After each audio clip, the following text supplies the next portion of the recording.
The Straits Times has learned that Changi Airport Terminal 2 will not be reopening anytime soon. Operations there were suspended in May 2020, with airlines relocated to the other terminals. T2 had been scheduled to resume operations in November last year, but renovation works are still ongoing, with reopening plans now postponed indefinitely.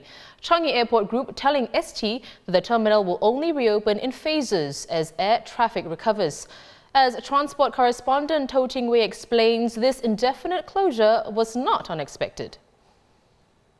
So this is not really a major setback per se, like a new setback, in the sense that it's kind of more of an illustration to show how the pandemic has been dragging on for much longer than what we all thought it would do initially. So the projection that T2 will close for 18 months was made back in May 2020. So that was during the circuit breaker. And then at that point in time, I guess we all knew that COVID was bad, but we would have thought like 2 years later, it will probably be much better already. So what it reflects now is not that like, oh, the recovery has suddenly stopped or something like that. It doesn't, but it reflects like the pace of recovery has been so slow that it turns out like we might actually need maybe 3 years or 4 years to get things back to normal, like as it was before the COVID pandemic. So for that case, like because for T2, the upgrading will bring it to around handling capacity of 28 million passengers. But currently with T1 and T3 by itself, the two remaining terminals which are open, they can already handle 46 million passengers yearly. And that is far more than what Changi Airport requires at the moment based on the number of passengers passing through Changi Airport.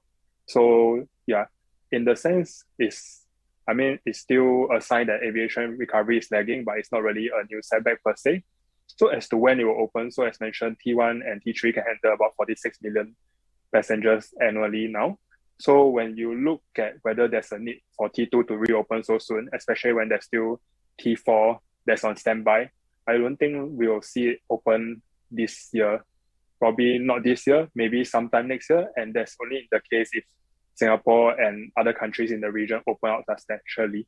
So we are looking at more VTLs, more like maybe not even VTLs, like you might need to open up generally to like more travelers with less conditions as opposed to what the VTLs have. So yeah, as to when exactly we can't really pinpoint at the moment. It's very unpredictable. So I mean, we can only wait for updates from Changi on that.